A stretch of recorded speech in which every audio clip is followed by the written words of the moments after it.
If you want to change the world, start off by making your bed. If you make your bed every morning, you will have accomplished the first task of the day.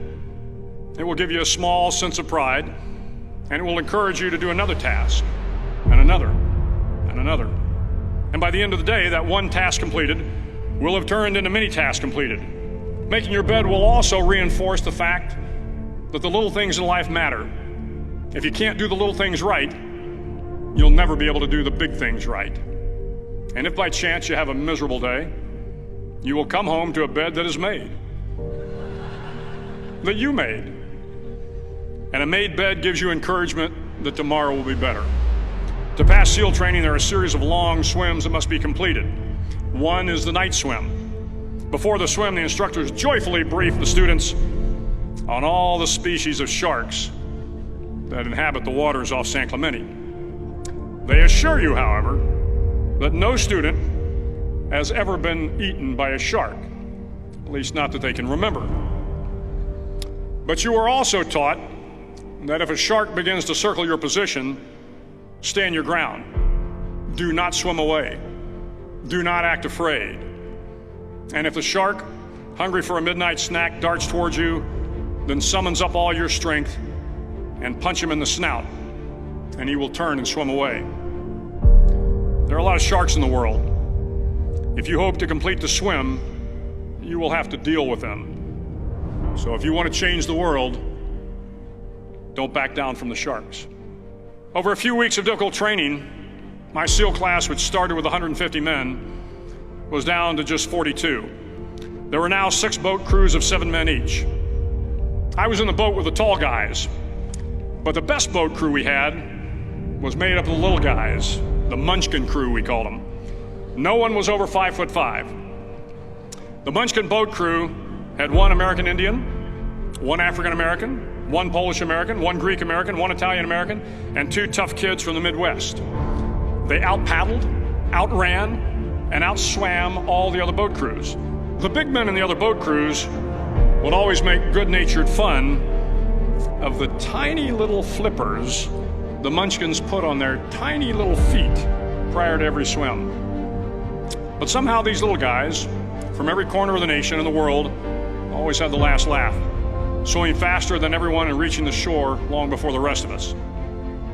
SEAL training was a great equalizer. Nothing mattered but your will to succeed, not your color, not your ethnic background, not your education, not your social status. If you want to change the world, measure a person by the size of their heart, not by the size of their flippers. The 9th week of training is referred to as Hell Week. It is 6 days of no sleep, constant physical and mental harassment, and 1 special day at the Mud Flats. The Mud Flats are an area between San Diego and Tijuana where the water runs off and creates the Tijuana Sloughs, a swampy patch of terrain where the mud will engulf you. It is on Wednesday of Hell Week that you paddle down to the Mud Flats and spend the next 15 hours trying to survive this freezing cold, the howling wind, and the incessant pressure to quit from the instructors. As the sun began to set that Wednesday evening, my training class, having committed some egregious infraction of the rules, was ordered into the mud. The mud consumed each man till there was nothing visible but our heads. The instructors told us we could leave the mud if only 5 men would quit. Only 5 men, just 5 men, and we could get out of the oppressive cold. Looking around the mud flat, it was apparent that some students were about to give up. It was still over 8 hours till the sun came up. 8 more hours of bone-chilling cold. The chattering teeth and the shivering moans of the trainees were so loud, it was hard to hear anything.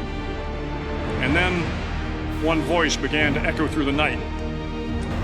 One voice raised in song. The song was terribly out of tune, but sung with great enthusiasm. One voice became 2, and 2 became 3, and before long, everyone in the class was singing. The instructors threatened us with more time in the mud if we kept up the singing, but the singing persisted, and somehow the mud seemed a little warmer, and the wind a little tamer, and the dawn not so far away. If I have learned anything in my time traveling the world, it is the power of hope.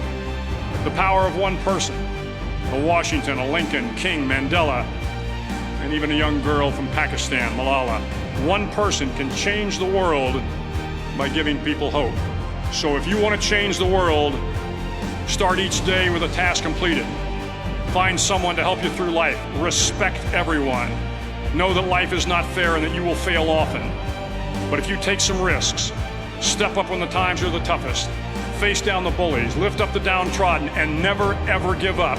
If you do these things, the next generation and the generations that follow will live in a world far better than the one we have today. And what started here will indeed have changed the world for the better.